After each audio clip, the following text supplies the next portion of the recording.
ये जो पुलिस है जी, क्या ये नाके लगा सकती है? इस बारे में कानून क्या कहता है, इस बारे में कुछ बताइएगा। एक बंदा आम शहरी जा रहा है, जी, उसके पास गाड़ी है या बाइक है, ओके, ठीक है, अगर उसके पास डॉक्यूमेंट नहीं है जी, तो क्या पुलिस उसको हवालात में बंद कर सकती है? ठीक है, लेकिन उसमें एक शर्त और भी है। सीज करने के बाद वो उस बंदे को रसीद देगा कि मैंने आपकी ये चीज सीज कर ली है, आप जाएं कोर्ट में साबित करें कि आपकी है, तो आप इसको बाद में सुपुर्दारी पे ले। नाम तो हमने बड़ा सुना है, चलता भी है, हर बंदे के तो पता भी है, जी, एक सुनते आए हैं।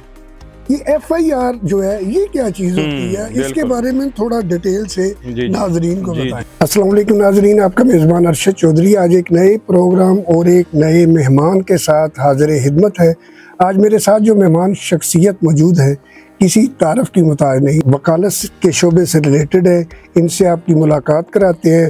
जनाब मोहतरम चौधरी अब्दुल सत्तार एडवोकेट साहब, अस्सलाम वालेकुम। वालेकुम अस्सलाम। तो सब क्या हाल है? अल्हम्दुलिल्लाह, आप सुनाए ठीक है? अल्हम्दुलिल्लाह, आपकी आमद का बहुत बहुत शुक्रिया। जज़ाकल्लाह। आज जो मेरा मूड है ना वो लॉ के मतलब ही है जी, लेकिन मैं जो आपसे पूछूंगा उसमें दो चीजें होगी, पुलिस और आम शहरी के बारे में। ठीक है। ये होगा कि कई जगह पे हम जाते हैं या एक नॉर्मल बंदा जाता है, नाका वगैरह लगा होता है जी, उसके बारे में होगा, और किसी बंदा क्या अगर कोई बाइक रोकते हैं पुलिस वाले, यानी इस तरह के क्वेश्चन होंगे और कानून के हवाले से आपने मुझे उसके जो जवाब है वो देने। इंशाल्लाह। सबसे पहले ये है कि ये जो पुलिस है जी, क्या ये नाके लगा सकती है, इस बारे में कानून क्या कहता है, इस बारे में कुछ बताइएगा। जी बिल्कुल, आपके लिए भी अवाम के लिए भी बेहतरीन इंफॉर्मेशन देना चाहता हूँ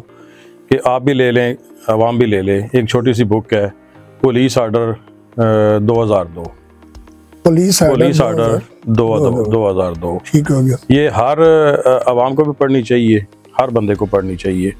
इसमें वो आर्टिकल्स हैं जो रिलेटेड हैं इन मामलात के, ठीक हो गया, जो लोगों के राइट्स हैं उस पे या इनके जो इख्तियारात हैं उस पर हैं। ठीक है। आपने जो क्वेश्चन किया है कि क्या पुलिस किसी भी जगह नाका लगा सकती है या किसी को रोक सकती है, तो पुलिस आर्डर 2002 की सेक्शन इसको डील करती है, 124, 125, 126। इसमें पुलिस ऑफिसर को इख्तियार है कि वो किसी भी जगह नाका लगा के वो कोई भी गाड़ी चेक कर सकता है, लेकिन इसमें इसके साथ एक लफ्ज़ ज़रूरी है कि एमरजेंसी कौन सी है, क्या चाहते हैं वो। अच्छा, ये आवाम को पता होना चाहिए। आप क्वेश्चन उनसे कर सकते हैं, जनाब कोई एमरजेंसी है, क्या क्वेश्चन है आपके पास, कोई सस्पेक्टेड गाड़ी है, कोई बंदा सस्पेक्टेड है, या कोई आपके पास कोई खबर है, ये हर किसी को पता होना चाहिए। लेकिन बदकिस्मती है हमारी कि यहाँ हम क्वेश्चन कर नहीं सकते उनसे, वो अपनी मर्जी से जो भी करते हैं, लेकिन इख्तियार है उनके पास, इख्तियार है उनके पास, जहाँ भी वो चाहे नाका लगा सकते हैं। लेकिन उसमें ज़रूरी है कि बताएं किस वजह से नाका लगाया। हाँ, ये पता होना उसकी काज उनके वो रजिस्टर में दर्ज होती है। ठीक हो गया, इसलिए वो नाका लगाते हैं। जो नाका लगता है जी, एक बंदा आ रहा है, ठीक है, उन्होंने उसको रोका है, क्या पुलिस को थराइज है कि वो उसकी तलाशी ले ले?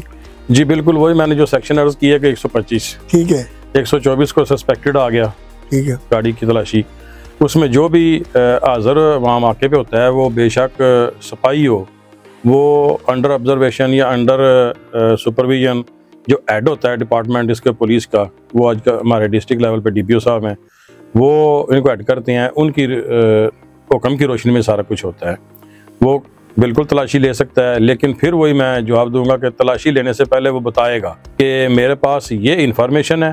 ठीक है, मसलन मिसाल देता हूँ, मेरे पास वाइट गाड़ी है, तो वो मुझे बताएगा अस्सलाम वालेकुम सर, वाइट गाड़ी है, हमारे पास इंफॉर्मेशन है कि गाड़ी में कुछ है, करंटली आप इसकी तलाशी दे दें। अगर मेरे पास कुछ नहीं है तो मैं कहूँगा ठीक है तलाशी ले लें, नो प्रॉब्लम, लेकिन उनके पास इख्तियार है कि गाड़ी की तलाशी ले सकते, सस्पेक्टेड न्यूज़ पर, वैसे नहीं। ठीक है। एक बंदा आम शहरी जा रहा है जी, उसके पास गाड़ी है या बाइक है, ओके, ठीक है, अगर उसके पास डॉक्यूमेंट नहीं है जी, तो क्या पुलिस उसको हवालात में बंद कर सकती है?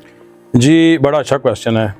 ये तो रोज़मर्रा के हमारे सामने आते हैं मामलात कि पहला क्वेश्चन वो करते हैं, जी गाड़ी साइड पे लगाएं, पेपर ले आएं, लाइसेंस ले आएं, ये कर लें, वो कर लें। जी बिल्कुल। अगर कोई बंदा सस्पेक्टेड है, पहले तो गाड़ी की मैंने बात की है, कोई बंदा मुश्तबा है जो उनको रिक्वायर्ड है, तो वो उसकी हद तक डायरेक्ट क्वेश्चन नहीं करते कि तुम्हारा नाम क्या है, कहाँ से आए हो, वल्दियत क्या है। अच्छा। वो पहले क्वेश्चनिंग घुमा के करेंगे कि गाड़ी के कागज ले आओ या पेपर ले आओ। अगर उसके पास वो गाड़ी के पेपर हैं तो वो नेक्स्ट स्टेप पे चले जाएंगे। अगर नहीं है तो वो उसे सस्पेक्ट जान के उसको सीज आउट कर लेंगे, गाड़ी को भी और उसके पेपर्स वगैरह भी। अगर उसके पास वो नहीं है तो वो दूसरी तरफ ले जाएंगे, ठीक है, उसको बंद कर देंगे गाड़ी को। अगर वो बंदा नहीं है जो सस्पेक्टेड उनको रिक्वायर्ड है, तो वो दूसरा उस पर FIR दे देंगे कि इसने गाड़ी के पेपर नहीं दे सका या मामला नहीं दे सकता। इन शॉर्ट के उनको बिल्कुल इख्तियार है, गाड़ी के पेपर्स भी चेक करने का इख्तियार है, आपका ड्राइविंग लाइसेंस वो देख सकते हैं, लेकिन उस ड्राइविंग लाइसेंस पे वो कार्रवाई करने का मिजाज नहीं है। वो सिर्फ जो ट्रैफिक पुलिस है, वो अलहदा इनका डिपार्टमेंट है, वो कार्रवाई कर सकती है उस पर। जो आम पुलिस है वो नहीं कर सकती, लाइसेंस वो नहीं कार्रवाई कर सकती। पुलिस का किस रैंकिंग का ऑफिसर आपकी तलाशी या आपकी गिरफ्तारी कर सकता है, इस बारे में कुछ बताइएगा। जी बिल्कुल, इसमें जो कानून आपको इजाजत देता है वो तो इंस्पेक्टर रैंक है, इंस्पेक्टर रैंक है। ठीक है, लेकिन थोड़ा हमला होने की वजह से या नाके पे ज़ाहिर है इधर इंस्पेक्टर तो खड़े नहीं होते या सब इंस्पेक्टर खड़े नहीं होते, तो वो जो उनका हमला है वो उनको रोक लेता है। रोकने के बाद अगर वो इनकी तलाशी इतनी ज़रूरी हो या बंदा ऐसा हो जिसकी वो सस्पेक्टेड हो, तो वो तलाशी अगर बंदा ना दे या कहे कि ठीक है जिसको पता हो कि आप ऑफिसर रैंक के हैं, तो वो उनको अपने ऑफिसर को इतला दे लेते हैं। इतला देने के मजाज हैं कि जिनकी हम तलाशी ले रहे हैं वो लॉ नोइंग है, वो रिक्वायर्ड है कि पहले मुझे बताया जाए कि मेरी तलाशी आप क्यों ले रहे हैं, ये कानून कहता है। लेकिन आपको पता है हम भी यहीं रहते हैं, वो भी यहीं रहते हैं, यहाँ कानून बाद में बोलता है, पहले बातें बोलती हैं। हमने अक्सर सुना है कि दफा 550 जी के तहत बिल्कुल पुलिस ने गाड़ी बंद कर दी है। जी ठीक है, इसका क्या मतलब है? बहुत जबरदस्त क्वेश्चन है आपका। दफा 550 अक्सर हम सुनते हैं, कचहरी में भी सुनते हैं, 550 के तहत गाड़ी बंद कर दी है। ये 1898 क्रिमिनल प्रोसीजर एक्ट, ठीक है, पाकिस्तान पीनल कोड, उसकी सेक्शन है 550, ठीक है, उसकी सेक्शंस में आता है ये सारा। 550 की तारीफ ये है कि सस्पिशियस कोई चीज़, चाहे वो गाड़ी हो, चाहे वो मोटरसाइकिल हो, चाहे वो जानवर हो, चाहे वो कोई डॉक्यूमेंट क्यों ना हो, सस्पिशियस, तो वो अपने पुलिस अफसर या नाके पे जो भी होगा वो उसको रोक के उसको अपने, अगर वो उसको उनको सेटिस्फाइड नहीं कर सकेगा बंदा अपनी गाड़ी के बारे में, अपने मोटरसाइकिल के बारे में या ओनरशिप के बारे में, तो या प्रोड्यूस नहीं कर सकेगा डॉक्यूमेंट, तो वो उस सेक्शन के तहत उसको सीज करके, लेकिन उसमें एक शर्त और भी है, सीज करने के बाद वो उस बंदे को रसीद देगा कि मैंने आपकी ये चीज़ सीज कर ली है, आप जाएं कोर्ट में साबित करें कि आपकी है, तो आप इसको बाद में सुपुर्दारी पे ले। लेकिन उस चीज़ के अलावा वो बंदे को गिरफ्तार नहीं करेगा। अच्छा जी, ये कानून ये 550 का कि बंदे को गिरफ्तार नहीं करेगा, वो जो कमोडिटी है उसको सीज कर लेगा। भाई द वे जो सब आपने कहा बंदे को गिरफ्तार नहीं कर सकते, अगर भाई द वे जी वो कर लेते हैं जी बिल्कुल, तो क्या वो जो शहरी है या जो ड्राइवर है, हाँ जी, वो क्या आगे कानूनी कार्रवाई करे उसके खिलाफ कर सकता है? जी बिल्कुल बिल्कुल, बहुत अच्छा भी है, ये भी बहुत अच्छी बात है कि एक बंदा उसके साथ ज्यादती हो गई है या उसको बताया नहीं जा रहा कि मैं क्यों उसको सीज कर रहा हूँ या क्यों कर रहा हूँ, तो वो 550 में गाड़ी तो उन्होंने बंद कर ली है जी। बंद करने के बाद उसके खिलाफ कोई कार्रवाई नहीं कर रहे, वैसे बिठाए रखा है उसको, तो अपने रिश्तेदारान को वो बदरिया फ़ोन इतला कर देता है या कर सकता है, तो उसमें जो उसके पास रेमेडी है वो बड़ी बेहतरीन है, हेबियस कॉर्पस की पिटीशन। अब से बेजा की पिटीशन उसके अलवाकीन में से एडिशनल सेशन जज साहब के पास तहसील लेवल पे और डिस्ट्रिक्ट लेवल पे सेशन जज साहब के पास इख्तियार हैं कि वो इधर पिटीशन दायर करके विद इन 1 आवर वो वारंट जारी करवा के बंदे को रिकवर करवा सकते हैं। अच्छा, कि इलीगली हरासमेंट के तहत इन्होंने बंदा रखा हुआ है, कानून मौजूद है, लेकिन बदकिस्मती हमारी लोगों को इल्म नहीं, इसीलिए पूछे आपसे कि इल्म नहीं है, इल्म नहीं है, क्योंकि पुलिस का तो एक ऐसा हमारे ज़हन में बैठ गया है, सिस्टम बना हुआ है, बंदे को नाम लें तो बंदे आधे नर्वस यानी परेशान हो जाते हैं। तो मैंने उस हवाले से किया है कि आपने तो बड़ी अच्छी बात बता दी, लेकिन मैंने उसका दोबारा इसलिए पूछा है कि बाय द वे अगर ऐसा होता है तो जो शहरी है उसको भी राइट है, बिल्कुल, यानी कि उनके खिलाफ करने का बिल्कुल मुकम्मल राइट है उसको। अब आ जाए जी, अगर किसी शहरी को गिरफ्तार किया जाता है जी, इसका वो कौन सा हक है जिसे वो इस्तेमाल कर सकता है? अगर हम आईनी तौर पे देख लें तो आयन की आप भी बात सुनते रहे होंगे, अक्सर टीवी पे भी सुनते हैं, आपकी नजर से भी गुजरते हैं, फंडामेंटल राइट्स। बिल्कुल। फंडामेंटल राइट्स जो हैं वो उस बंदे को सेव करते हैं, अपनी कस्टडी के बारे में वो पूछ सकता है ऑफिसर इंचार्ज से या किसी भी ऑफिसर से कि मुझे गिरफ्तार करने की वजह बताई जाए। बिल्कुल। अगर वो वजह नहीं बताते तो वो उनकी जितने टाइम उनके पास वो रहता है वो हेबियस के पोजीशन में रहेगा, वो उनके खिलाफ कार्रवाई कर सकता है बंदा।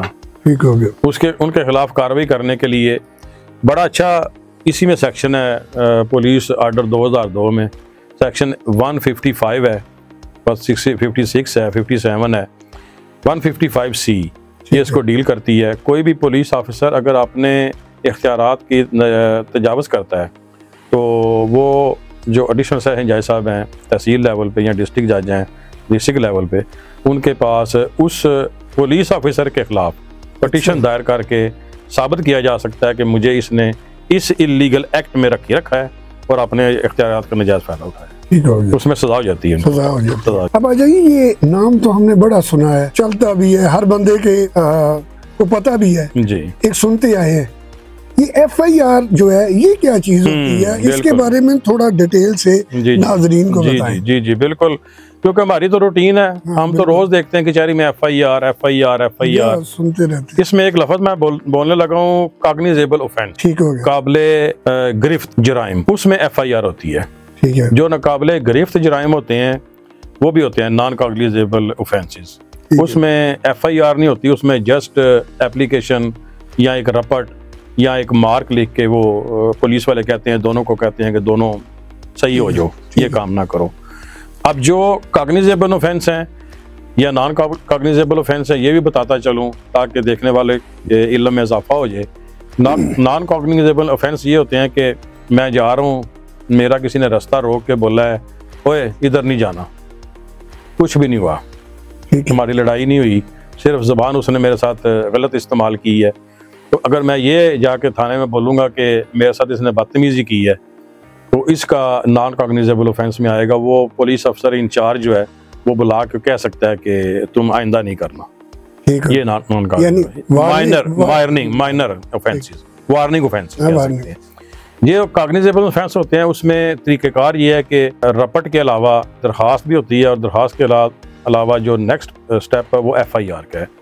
FIR बेसिक मुखफ़फ़ है फर्स्ट इंफॉर्मेशन रिपोर्ट का। ठीक हो गया। जो भी थाना में फर्स्ट इंफॉर्मेशन रिपोर्ट देते हैं उसका वो पर्चा है, यानी कि वो पेपर है FIR। हम लोग तो सुन के डर गए हैं, ये FIR होगी, ये फर्स्ट इंफॉर्मेशन रिपोर्ट होती है और इस फर्स्ट इंफॉर्मेशन रिपोर्ट की बेस पर पुलिस अफसर जो है वो शहादतें इकट्ठी करते हैं। अगर वो इकट्ठी ना कर सके तो ये खारिज हो जाती है, इसको डिसमिस भी कर पुलिस के पास इख्तियार कर देती हैं कि आपने, और अगर देने वाले ने इंफॉर्मेशन गलत दी है, पुलिस की FIR दर्ज करवा दी है, तो फिर पुलिस के पास भी उसी आर्डर 2002 के तहत उनके पास इख्तियार है कि वो उस बंदे के खिलाफ झूठी FIR देने के ज़िमन में उनको इम्पीच कर सकता है उस बंदे को। वो सेक्शन हमारी डील करती है PPC 82 की कार्रवाई उसके खिलाफ हो सकती है। वो ये है कि वो उसकी झूठा पर्चा देने पर उस पर इम्पीचमेंट कर सकती है। हमने अक्सर सुना है कि 751 जी बड़ा मशहूर सा ये कोड वर्ड है। जी ठीक है, यानी कि 751 में पुलिस ने दोनों पार्टियों को बंद कर दिया है। बिल्कुल सही है। ठीक है, ये 751 क्या होती है, इस बारे में कुछ बताइए। आप तो क्या मजे के वैसे क्वेश्चन आज लेके आए हैं, छोटे छोटे ऐसे क्वेश्चन हैं जो मेरा ख्याल है मैंने जो सब अक्सर आपके आते रहते हैं। बिल्कुल। तो मैं ये सोच रहा था कि वो प्रोग्राम करे जिससे जो हमारे नाजरीन है ना, उनका इनको भी इंफॉर्मेशन मिले।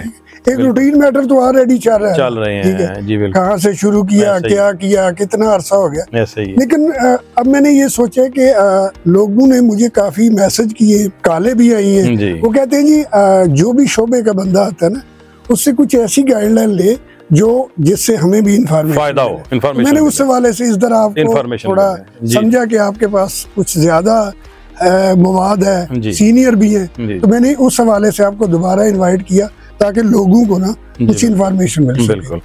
दो पार्टीज जिनका आपस में कोई मसला बन गया है, ठीक है, वो थाना में चले गए हैं। ठीक है। थाना में बैठ के पुलिस FIR दर्ज करने के बाद थाना में बुला के इंक्वायरी करती है। सेक्शन 151 से लेके 152 से लेके या 160 तक ये सेक्शन डील करते हैं प्रोसीजरल कोड के। ठीक है। वो जो पुलिस दोनों पार्टीज को थाने में बुलाती है उसको बोलते हैं इंक्वायरी करनी। इंक्वायरी के दौरान अगर दोनों पार्टीज आपस में बात करने, ऑफिसर से बात करने की बजाय आपस में लड़ पड़े, तो वो ये भी जो सेक्शन 7 है और सेक्शन 51 है, ये भी प्रोसीजरल कोड की है। इसके तहत वो सेक्शंस बनी हुई हैं कि अगर थाना में आए हुए दोनों फ्री कैन एक दूसरे की बात ना सुने और लड़ पड़े, तो दोनों को इस सेक्शन के तहत बंद कर दें। ये पुलिस अफसर इंचार्ज SHO के पास इख्तियार है। ठीक है। ये बेलेबल ऑफेंस होता है। पुलिस अफसर इंचार्ज उन दोनों के गुड बिहेवियर के मुचलके लेके छोटी बांड लेके छोड़ सकती है। ठीक है जी, आइंदा हम किसी ऑफिसर के सामने या किसी जगह बैठ के मिसबिहेव नहीं करेंगे, तो वहाँ भी छोड़ सकता है वो। अदरवाइज वो इलाका मजिस्ट्रेट को रिपोर्ट करता है कि ये बंदे मेरे पास आए थे, इस इंक्वायरी में बैठे थे, इन्होंने आपस में मिसबिहेव किया, मैंने इन पर ये सेक्शन लगा दी है, तो मजिस्ट्रेट जो इलाका है वो उनकी छोटी बांड लेके उनको रिलीज कर सकता है। ठीक हो गया। अब आ जाए कि एक आम शहरी जी बाइक पे जा रहा है, गाड़ी पे जा रहा है, पैदल जा रहा है जी, क्या पुलिस को थराइज है कि उसको रोक के उसका मोबाइल वगैरह चेक कर सके? इस बारे में कुछ बताइएगा हमारे नाज़रीन। जी बिल्कुल। अक्सर होता है कि पहला क्वेश्चन ही हमारा या पहला काम ही ये पुलिस वाले करते हैं कि मोबाइल दे दो, कार्ड दे दो, गाड़ी का कागज दे दो, ये कर लो, वो कर लो। कानूनी तौर पे तो कोई भी जो आपका मोबाइल है या गाड़ी है, ये आपकी पर्सनल प्रॉपर्टी है। इसमें वो जोर ज़बरदस्ती आपसे पासवर्ड नहीं ले सकते, इसको खराब नहीं कर सकते, इसको खोल नहीं सकते।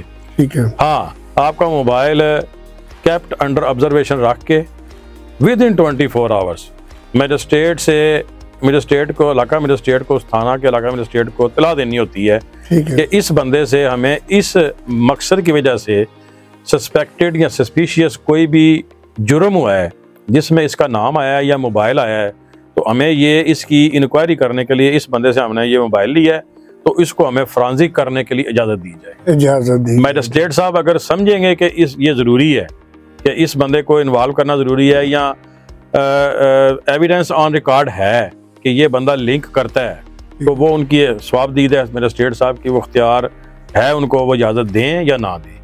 अगर वो दें तो वो मोबाइल आगे उसका प्रोसेस चलेगा, अदरवाइज वापस करें। वापस होगा। अब आ जाइए थोड़ा वकला की तरफ जी। जिस तरह हर मर्ज या बीमारी का एक डॉक्टर होता है जी, ठीक है, वो दूसरी मर्ज के जो पेशेंट है उनको चेक वगैरह नहीं करता, ठीक है। क्या वकीलों का भी हर केसेस के अलग-अलग वकील होते हैं या फिर वकील कोई भी है, एक है, वो सभी जितने भी केसेस आए उनको हैंडल कर सकता है? इस बारे में कुछ बताइएगा। जी, बेसिक तो आपको मालूम है कि वकील के लिए LLB होना जरूरी है। जी। वकालत की डिग्री है। ठीक है। इसमें लाइंस हो सकती हैं हमारी। ठीक है। डिग्री एक ही है। डिग्री एक ही है। उसमें सिर्फ डिफरेंट मामला आता है, वो ये आता है कि जो हमारे federal board of revenue FBR के जो केसेस हैं या जो प्रैक्टिस है, वो वकील अलग हो सकते हैं। डॉक्टर्स की तरह वो शोबा इनका अलग है। और जो बाकी दूसरे हैं, सिविल, क्रिमिनल, फैमिली, रेवेन्यू, ये जो केसेस हैं, ये सारे इनकी एक ही लाइन है। इनके लिए बिल्कुल अलग शोबा कोई नहीं है। जो बंदा भी वकील बनता है वो किसी भी शोबे में मेहनत कर ले, वो अपनी प्रैक्टिस कर सकता है। तो अगर उसने टैक्स में प्रैक्टिस करनी है तो वो इसका एक डिप्लोमा होता है, DTL, diploma in taxation law. वो करने के बाद वो प्रैक्टिस कर सकते इसमें LLB के बाद।